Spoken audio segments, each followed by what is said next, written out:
hours of trading. We're going to talk about the Dow Jones Industrial Average today. But first, in honor of St. Patrick's Day tomorrow in the United States, for all my Irish friends out there, we got to start with a drink. Today's drink of choice is Jameson whiskey. So let's start off with a few ice cubes.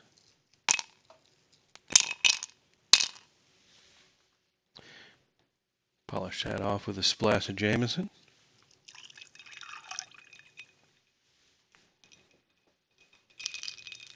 And we'll get started. So, the Dow Jones Industrial Average. Well, I got some alternatives. Okay. This right here is the primary count. And primary and alternate, they don't mean anything. Okay.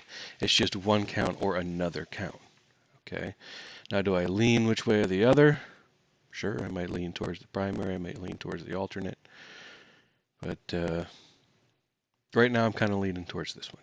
Okay, so call it the primary if you want to call it the primary. It's one of two macro size counts that I'm going for. But to understand this, you kind of got to start towards the beginning. So we got to go, and this is unlinear, by the way. Okay, got to start at the beginning since the bottom of the 2008 financial crisis crash. All right, and we just have a series of 1-2s going forward. Okay, and then a series of 3-4s that we're finishing. All right, for an impulse all the way up. Your major fourth degrees here. I have a triangle here. Okay, and sometimes zigzags and impulses, okay, especially when they're standalone, can be interpreted multiple ways. Because when you get overlapping of waves, the rules allow for so many different occurrences that it's ambiguous. Okay, so while the move here from 2008 is assuredly an impulse, okay, that's either complete or about to be complete, all right, relatively speaking. A small move such as, say, this, okay, can be interpreted either way, okay, and it's our job to put those sorts of things into a bucket of probability based on all the other factors and then invest accordingly. Now, what I present here on this channel is in no way at all intended to be financial advice. It's just my opinion on the market. I like charting. I give my opinions. If you want to learn how to do this, if you want to see more of my opinions, check out wavecounts.com. It's a membership. I try to keep it as cheap as possible. It's $25 a month. Okay. You get access to all my charts, all my articles, the Discord community where all the notifications happen. Tons of content. There's a trading course that is in progress. Wavecounts.com. Check it out. You get a free trial. Whole month. Don't have to pay a dime. If you end up liking it, stick around. If you're like, this ain't for me, well, hang it up. Go on and do something else. But there's nothing like this anywhere on the planet. So first count, let's see, we were all the way up to here where this would be a third wave. Okay. And this also, this A wave, can be interpreted in multiple ways. I can interpret this as a single zigzag instead of a triple one. That's how ambiguous this move down is. At one point in previous videos, this could be interpreted as a leading diagonal. However, that broke a minor rule where the fifth wave was too short. Okay, but the rest of the spirit of a diagonal was there. Regardless, now we have hindsight, and this high broke, so we can eliminate that, and we know for now 100% that that was not a motive wave and it was corrective. How you interpret it correctively doesn't really matter, to be honest. You can call it a triple zigzag like this. You can call it a single zigzag. Here, I'll show you how to call it a single zigzag. Right here. So you would have an impulse here. So this would be 1, a flat 2, 3, whoops. I put a corrective label on there. You would have 1, come on, work with me here. 1, 2, 3, 4, 5. And that would be there, sorry. Okay, flat 2, 3, zigzag 4, 5. That would be your A wave. So that would be A, and then, I'm sorry, I didn't go far enough. If my labels will participate with me today, A, B, C, right there. Regular old stinking zigzag for an A wave is another interpretation of that. Either way, doesn't matter. Count it however you want to. Nobody cares. You wind up in the same spot. What happens after that, okay, kind of matters a little bit. All right, so here's one interpretation that we have yet another zigzag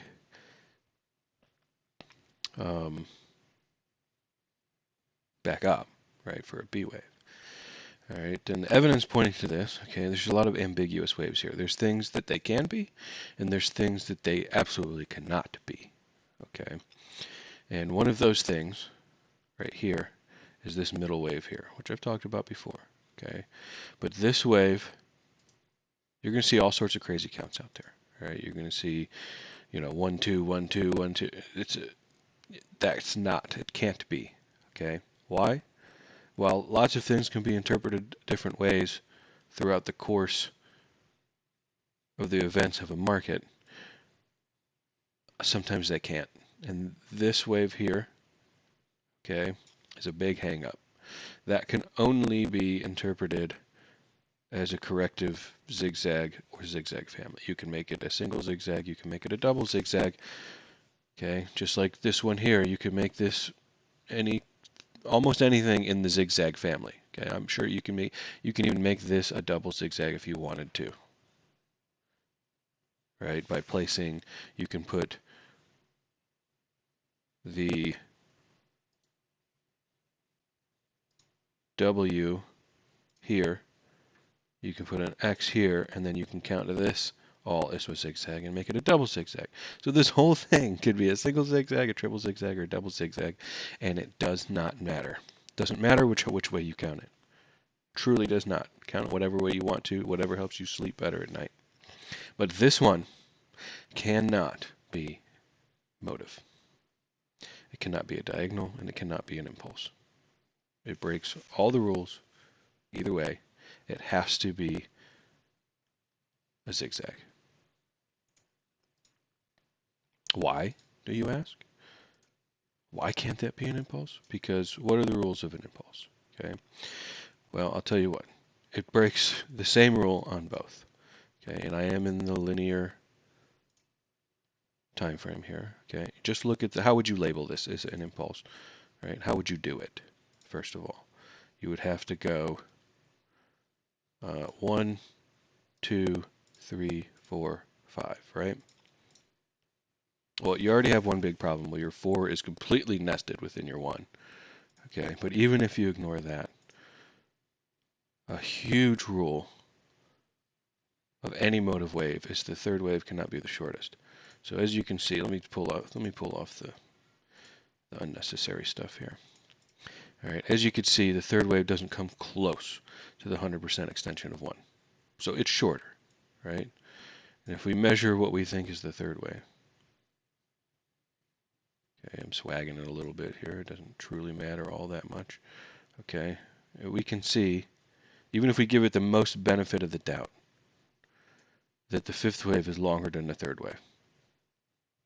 So no matter what you think, even if you want to put the 1 over here, okay, it doesn't matter. The third wave is the shortest in this sequence, and that breaks the rule of any kind of motive wave that you want. Doesn't matter. You want to have diagonal, you want to have an expanding diagonal, a contracting diagonal, an impulse. Doesn't matter what it is. Any motive wave, the third wave cannot be the shortest, and that one is. So therefore, it cannot be motive. Has to be corrective. That ties our hands a little bit.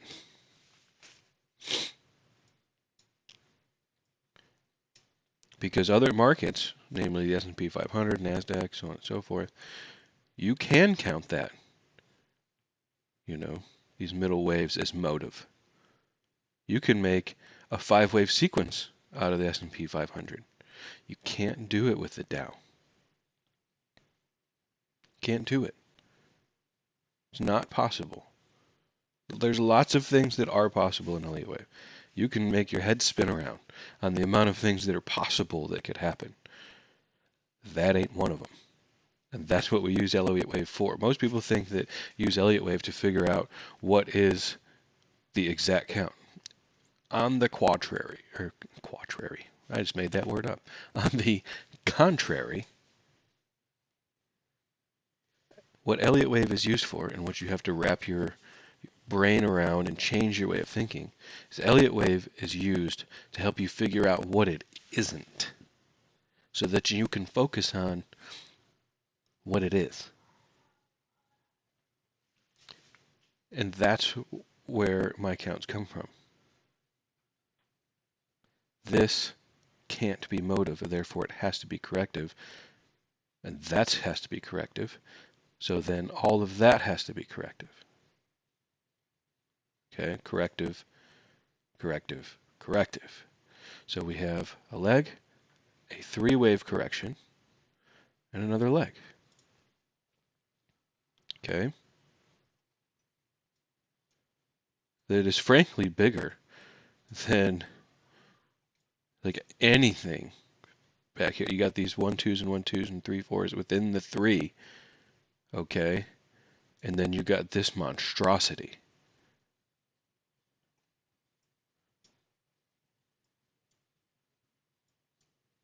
So the prevailing idea here is that the Dow Jones is forming an expanded flat pattern for the final 4th wave.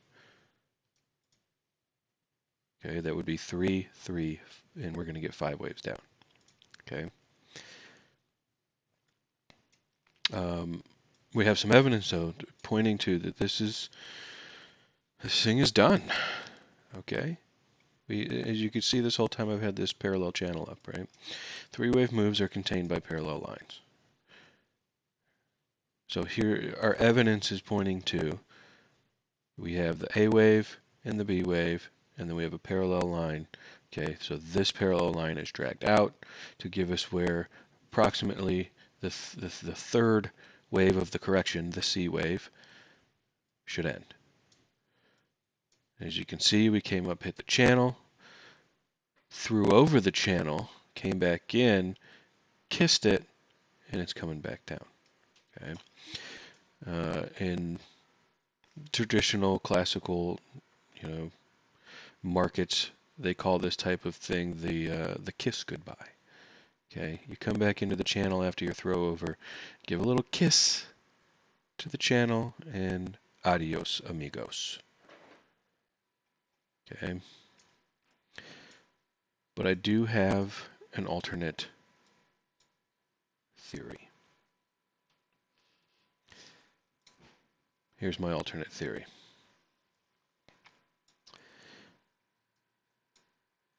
That we're 1 wave degree off here. As you can see, this count has changed slightly. And when you get overlapping waves like this, it gets ambiguous. It opens up the door to alternative counts. Okay, so you can go back in the video and rewind to see how I got here on the other one, and now you can see how I got here on this one. And compare the two. Pause it, okay, go back, rewind, pause it, look at how I got here. Come back to this one, pause it, look how I got here. Okay. So on the other count, this was a triangle. Right? On this count, I have a 4, 5, and this is where the ambiguity comes in. Okay, this ambiguity can be counted as an ending diagonal right here for the fifth wave of the third wave at minor degree as labeled. And then instead of a big triangle, we have an expanded flat, right? Which is what I'm talking about on this one. That's what expanded flat looks like, right? You say, oh, that's impossible. That can't happen. Well, look, right? Yes, it can, right? That's what an expanded flat looks like. All right, so we have 3. Now this is where there's some things I like about it and there's things I don't like, okay? So an overlooked triangle in the yellow wave theory, people get stuck that there's only 2 kinds of triangles, that there's expanding triangles and contracting triangles. That's not the case, okay? Now while there's a certain set of rules that each type of triangle has to follow, there's also what's called a barrier triangle. This is labeled as a barrier triangle. And like I said, you can count this any way you like here. A regular zigzag, a double, triple zigzag, doesn't matter. It's allowed to be because you can have a complex wave and a triangle. Hell, you can count this one as a double or single zigzag. Don't care if this one's single and this one's double, or this one's double and this one's single. It doesn't matter. Okay, you can count this as a single zigzag. Okay, it's ambiguous. You can count that as a motive wave. It meets all the rules. As far as that would have been a C wave over here, right? This as an ending diagonal for a C wave for a flat. Well, you can count the same thing as a double zigzag right here. A, B, 1, 2, 3, 4, 5, C. Okay? It's ambiguous. So, you have to be open to any type of interpretation concerning that. Now, what I don't like about this is how far this D comes up. Now, is it egregious? Is it egregious? Right? This is subjective. This is opinion at this point. No, otherwise I wouldn't even put it out here. Definitely getting to that point, okay? But here's the thing with the D wave and the B wave. Right? There's no rule, okay? I can cut the difference on these two. I can take this line and put it here, okay? And it looks less egregious that way, right? Doesn't matter. There's no rule as far as how far the difference is between where the B ends in a barrier triangle and where the D ends. The only thing that the book says about a barrier triangle is that B and D end at generally the same level. Define generally the same. Okay. Now when I count, if I had the B here, would I say that could be the D? Well, now we're really getting into some egregious territory, right? But that's not what I'm doing. I'm putting it here. Okay, could this be considered generally the same price level? I think so. If we take, let me see here. Where is stinking rectangles? Let's take a rectangle here. All right, and let's draw a little rectangle like that. Okay, so this B and D price range starts at 34,750 and ends at 35,700. So we have roughly 1,000 points, okay, of the range between the tops of the B and the D. And for the whole thing, the whole triangle ranges from 28,650 to 30, let's call it 37. Okay. We're going to call it roughly a um, 9,000 point range there. Okay, so the B and the D is a 1,000 point range, but the whole thing is a 9,000 point range. So I would say that that's acceptable. All right, otherwise I wouldn't even be bringing it up. Anyway, the point I bring that up, the reason I bring that up, is because of what the S&P 500 looks like. Okay, and I have other videos on it. You can go back and look. I just did a live video a week or two ago, maybe a week and a half ago, something like that, where I go over every count. Okay, so you can see where it stands on the Nasdaq and the S&P and so on and so forth. I'm not going to go into that for this video. I'm specifically talking about the Dow Jones. But the reason this count exists, all right, is to support the fact that you can make the S&P 500 a five-wave move off of this low. Same with the Nasdaq. And that this would be the 5 of the 5 of the 5 of the 5 of the 5. Okay? So in that case, this count then supports that this isn't, we're not getting a flat. We're getting a very, very, very large correction. Okay? We're going to be getting all of this corrected. Okay? It's going to be very, very big if that's the case.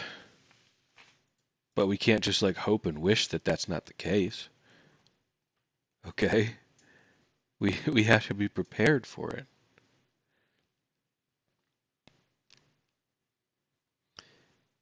So that being said, this is what supports a top at grand supercycle degree of a third wave that will all be corrected. Okay, not just down to here. If this is a grand supercycle top, okay, we need to go back very far. Okay, we need to go back to here ish, right? This range. If you're asking where is the range for that, right? Where should we expect to bottom in a grand supercycle degree?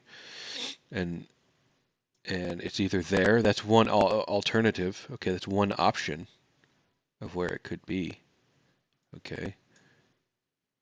It could also go all the way back to 1929. I'm not here to try to scare anybody or anything like that, okay. This would be the first spot that I'm looking for. If this ends up being and supported with hindsight a grand supercycle top, all right, this would be the first spot I'm going to look for, is here. But I mean, we got so long, so long, all right, to worry about that. But right now, all I'm worried about is, okay, is this thing tapped out? Now, some things supporting this triangle, okay, so if I take this trend line here, okay, for a barrier triangle, and I put it back to where I had with the B, right? The same thing I talked about up here with that kiss goodbye, right? We kind of have the same thing going on. Right, you have your B wave, your D wave is your most ferocious in a triangle, okay, or an expanding triangle, or in a barrier triangle, okay, not so in a contracting triangle. But your D wave is like your B wave in a normal correction, in either a barrier or a expanding triangle.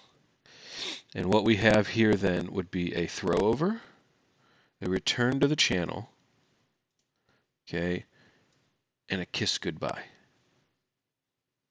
All right. So we have that same sort of theory kind of supporting that. But we have two kind of things going on right now. right? We have this count and we have this count. I can take the S&P and the NASDAQ and I can support both of those. But since it's ambiguous, we have to be, you can't just throw all your chips into one basket. You have to have a couple of baskets, and then you have to observe what's happening, regardless of both counts, okay? As you can see, the important thing on both of these counts, okay, either or, it's topped, right? It's topped or almost topped. There's a lot of evidence supporting that it is topped. Okay, you can look at other things such as right, the Dow transports.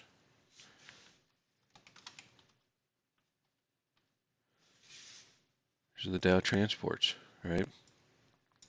Let's make a little comparison here. I'm going to shut that off. Don't need that. Okay, this is the Dow transports. Nowhere close to the all-time high, which was in October of 21, by the way, not January of 22. But here's an important note here. Look at I'm going to show you the divergence here. So we're October 21 to January 22. Let's go to the Dow Jones and let's find October 21, which is going to be somewhere around here, to January 22. You could see that those two are divergent, right? Well, let's check this one out. We have July of 23 to February 24. Where's the Dow Jones? Here is July of 23 to February of 24. You be the judge. Okay?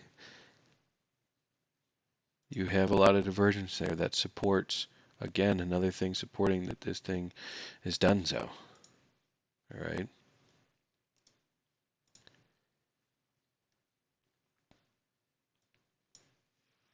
You do what you want. If you think it's going to the moon from here, by all means, you do what you need to do.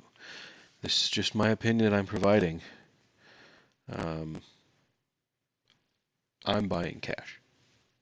Every day I'm buying cash. That's what I'm buying. It's me personally. You might think I'm crazy and nuts for doing so. That's what I'm going to do. Because I don't care what other people think. Okay, I mean, I do care. But as far as my personal finances go, this is the method I follow.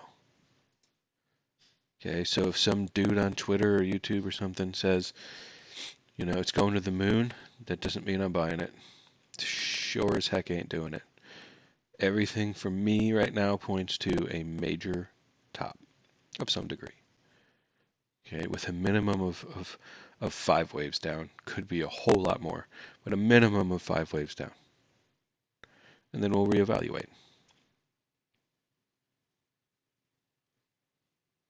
Okay. That's where the Dow Jones is today. Still holding. Everything I've said up to this point, it's still there. Now I know people run out of patience. Okay, these things take a long time to play out. And when you're in the middle here, like there's nothing saying it has to touch this line, right? It doesn't have to touch the channel. It could have been done here, it could have been done here, it could have been done here, right? All of those things would have been all perfectly valid and reasonable and not broken any rules. It could go higher and still be corrective. Okay?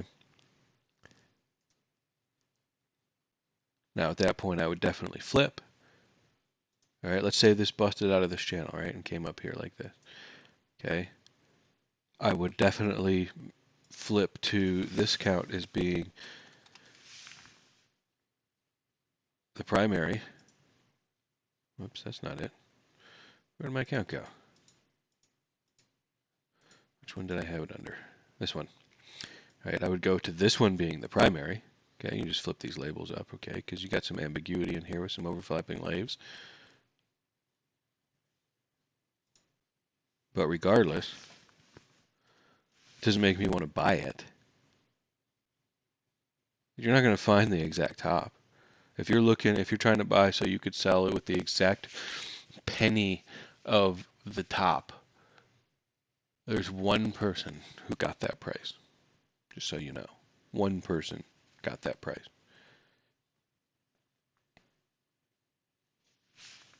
That's how markets work. Every buyer there has to be a seller. So if somebody sold for the exact penny of the top, then that's one person who got that price. Most people will sell here. Okay? That's what most people will do. I will be buying here. So if you don't believe me, then please be a seller to me here. Right? In the end, those are my two alternatives. Okay, this one's kind of a new revelation to support what the S&P and the Nasdaq are doing, because you can't throw your eggs in one basket. You have to observe the reactions. Okay. Until next time, check out the website. Think about a free trial. It's cheap. You get a free month just to give it a whirl. And if you hate it, then I bet you would do. It's not for everybody. It's hard. Okay, so don't show up thinking that like, oh, some Nostradamus is going to tell me what's going to happen tomorrow. That's not going to happen. It absolutely will not happen. But if you want to learn how to come up with your own probabilities in a rules-based approach, then maybe it will be for you. But it takes a lot of study and a lot of hard work. Until next time, chart like a wizard.